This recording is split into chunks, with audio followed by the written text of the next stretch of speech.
Hello everyone, Bill here again, and this is my first update on my 1602 Vk1602 Leopard. As it should be obvious, it's pretty much done. It went together fairly easily, although I did do some modifications to it, but all that's basically left to do is detail painting and some weathering, and I can start putting it together with the wheels.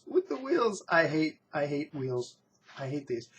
But following the advice of several other YouTubers like Harry Houdini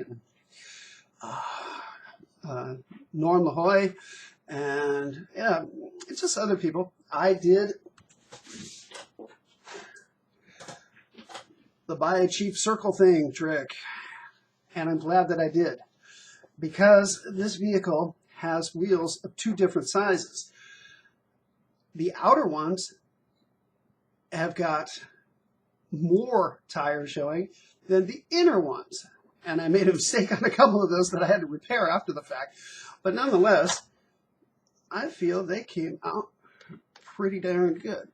I mean, okay, they're Panther wheels, and there's nothing really special about them, but for just paying, what, a couple of euros for that circle template and using that to mask, now I know exactly how the sizes of the tires work. If I ever do a Panther, it'll be a lot easier. So the wheels are all done painted. They just need to be weathered. I will not make the mistake that I did like on the Vk1602, where I forgot to weather under the fenders before I put the tracks on. To the vehicle itself, it has working torsion bars. I'm pretty impressed with that. The hull detail underneath, really good. I did a review of the kit itself.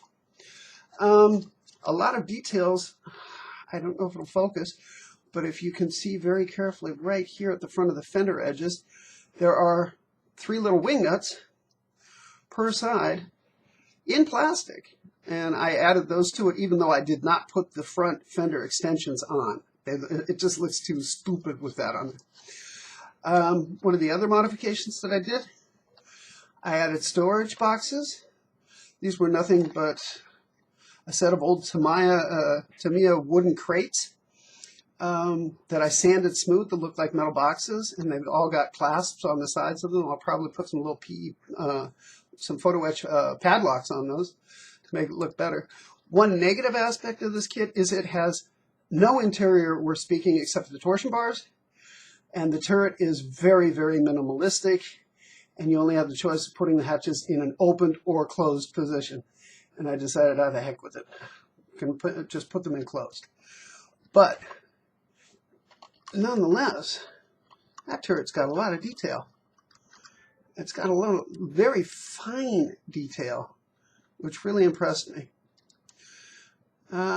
Putting the smoke dischargers together was a royal pain in the butt for me. I tried doing it with just the PE tile pieces, and it didn't work. I couldn't get them to stay on to save my life, so I put the bases with plastic and just used the photo etch mounting bracket for each side. Nonetheless, they came out pretty good, and I'm not going to complain. Another sad point about this kit is that the driver and assistant or radioman's hatch are really beautifully detailed on the interior. But unfortunately, even in the open position, you can't see any of that detail.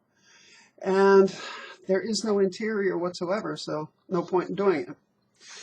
Another couple of odds and ends that I added, as you can see on the side, starting from the front to the back, a fire extinguisher that I got from another kit. I had one extra. A towing shackle clamp hook that I got out of a Tiger kit. A hand axe. And none of these had, I don't know if you can see this that well. It's hard to spot, but none of them had the regular clamps on them. They were just the typical Tamiya nubs.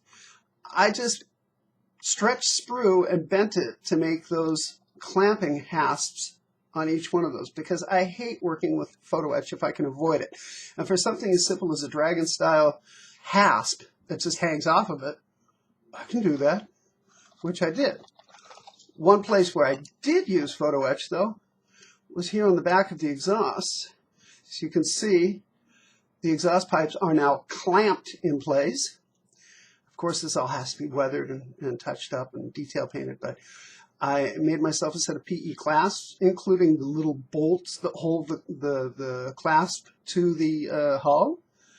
And I'm quite proud of that. Same with the rack here to hold extra tracks. There are two stretched bent sprues curved up to serve as hooks to be able to mount those extra track links there.